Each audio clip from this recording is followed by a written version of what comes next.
nurillah. Ada teman-teman. Hey, assalamualaikum warahmatullahi wabarakatuh. Kenalin, nama saya Dia Edi Maya Putri. Di sini saya mendapatkan tugas dari Bapak dosen Hamzah yang mengampu mata kuliah studi Islam dari program studi manajemen dakwah. Oh ya, saya lupa menyebutkan NIM saya. NIM saya adalah 43020190052.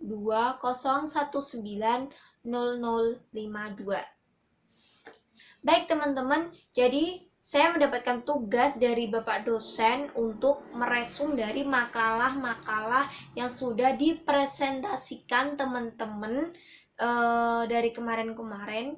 Jadi saya mengambil dua resuman. Yang pertama adalah materi tentang sinergi Islam dan budaya Indonesia. Dan yang kedua adalah tentang kemodernisasian Islam dan keindonesiaan. Baik, untuk menyingkat waktu supaya tidak panjang-panjang, mari kita langsung masuk ke penjelasannya. Nah, pertama saya akan menjelaskan tentang materi sinergi Islam dan budaya Indonesia. Sinergi itu apa sih? Sinergi itu gabungan kegiatan. Jadi sinergi Islam adalah gabungan kegiatan Islam. Kalau budaya Indonesia tentunya udah tahu lah, kebudayaan yang ada di Indonesia yang sangat beragam ini. Jadi kalau kita gabungkan keduanya tentang sinergi Islam dan budaya Indonesia adalah gabungan kegiatan-kegiatan Islam yang dimasukkan ke dalam kebudayaan di Indonesia Raya ini. Jadi kayak seperti akulturasi budaya seperti itu sih teman-teman, hampir seperti itu ya. Terus kemudian untuk kebudayaan yang ada di Indonesia ini kan sangat beragam ya karakteristiknya. Jadi tuh Islam itu harus pintar-pintar bagaimana dia bisa mengislamkan budaya-budaya tersebut, bagaimana dia itu bisa memasuki budaya itu supaya bisa sesuai dengan syariat Islam gitu. Nah, jadi kalau dipikir-pikir itu sebenarnya agak susah karena kebudayaan di Indonesia itu kan sangat kental dengan hal-hal yang berbau mistis atau apa seperti itulah. Islam Nusantara bukan Islam Nusantara sih, tapi budaya adatnya itu lebih ke mistis-mistis gitu biasanya. Jadi agak susah kalau Islam itu tidak pinter-pinter memasuki budaya-budaya itu. Maka dari itu Islam itu memasuki kebudayaan itu dengan cara yang kayak caranya itu nggak kasar, tetapi dengan cara yang damai, terus kemudian caranya tuh nyaman dan aman tentunya. Nih ada juga tokoh dari Indonesia itu Quraisy Shihab. Beliau itu mengatakan tentang akulturasi. Akulturasi itu ada 3 akulturasi budaya. Yang pertama, menolak budaya setempat. Yang kedua, merevisi budaya setempat. Dan yang ketiga adalah menyetujui budaya setempat. Nah, kenapa kamu menggunakan ketiga prinsip ini sih? Tapi kalau menurut saya dipikir-pikir, ya Islam itu juga nggak selamanya tuh merubah kebudayaan itu secara total, itu enggak. Tetapi dilihat dulu kalau misalnya kebudayaan itu memang benar-benar bisa menyelewengkan manusia, sangat merugikan manusia, maka budaya itu akan ditolak. Jadi akan dihilangkan atau dimusnahkan, biasanya seperti itu. Nah, kemudian yang kedua ada merevisi budaya setempat. Jadi kalau dilihat budaya itu kok tidak terlalu menyeleweng, maka budaya itu ada direvisi sedikit, dimasuki nilai-nilai keislaman seperti itu. Dan kemudian ada ketiga adalah menyetujui budaya setempat itu, karena budaya itu memang benar-benar tidak merugikan manusia atau menyelewengkan manusia ke hal-hal yang tidak diinginkan itu, maka budaya itu tidak akan dirubah, tetapi ya mungkin ada sedikit perubahan sedikit aja. itu langsung disetujui kalau itu baik buat kita, baik buat apa ya, manusianya gitu.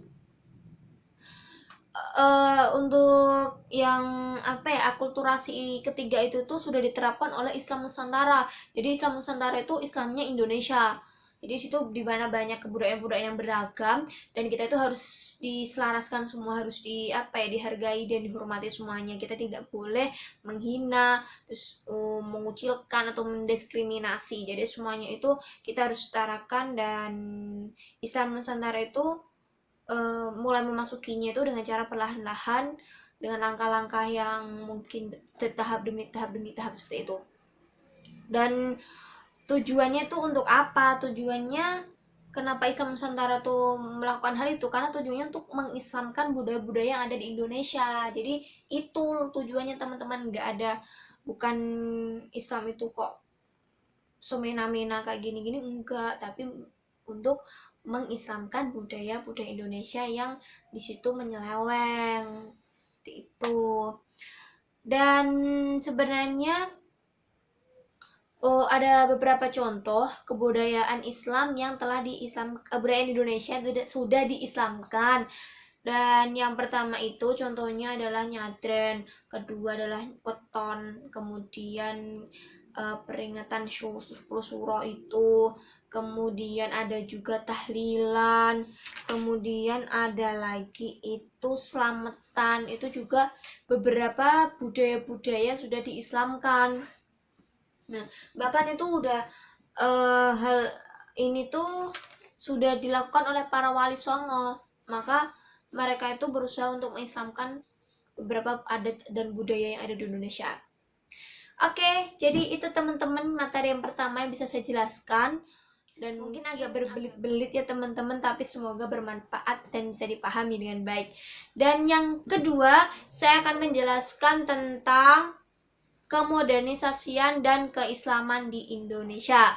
Jadi kalau kita berbicara tentang modernisasi yang ada di Indonesia itu, tentang keagamaan yang ada di Indonesia itu pasti tidak lepas dengan modernisme yang ada di Timur Tengah.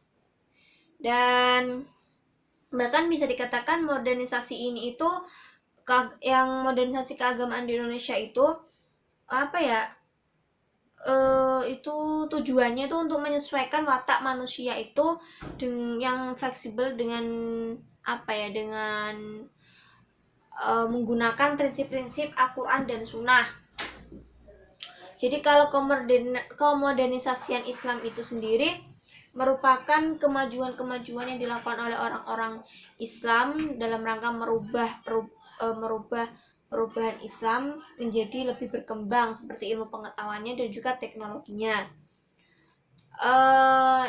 Ya seperti yang dilakukan orang-orang Islam sekarang kan, itu mereka tidak ketinggalan dengan teknologi dan juga ilmu pengetahuan. Tidak hanya kitab-kitabnya saja yang ditekankan, tapi mereka dengan ilmu pengetahuan dipelajari lagi dan juga teknologinya itu tidak ketinggalan. Sehingga kalau Islam itu sudah dimodernisasi, itu mereka akan gampang untuk dan sangat mudah untuk memasuki budaya-budaya yang ada di Indonesia itu untuk diislamkan. Dan tentunya meskipun sudah modernisasi dan memasuki budaya-budaya yang ada di Indonesia ini, mereka Islam sendiri itu tidak ketinggalan dengan prinsip Al-Quran dan Sunnah. Jadi mereka tetap menggunakan prinsip Al-Quran dan Sunnah, dan wajib itu.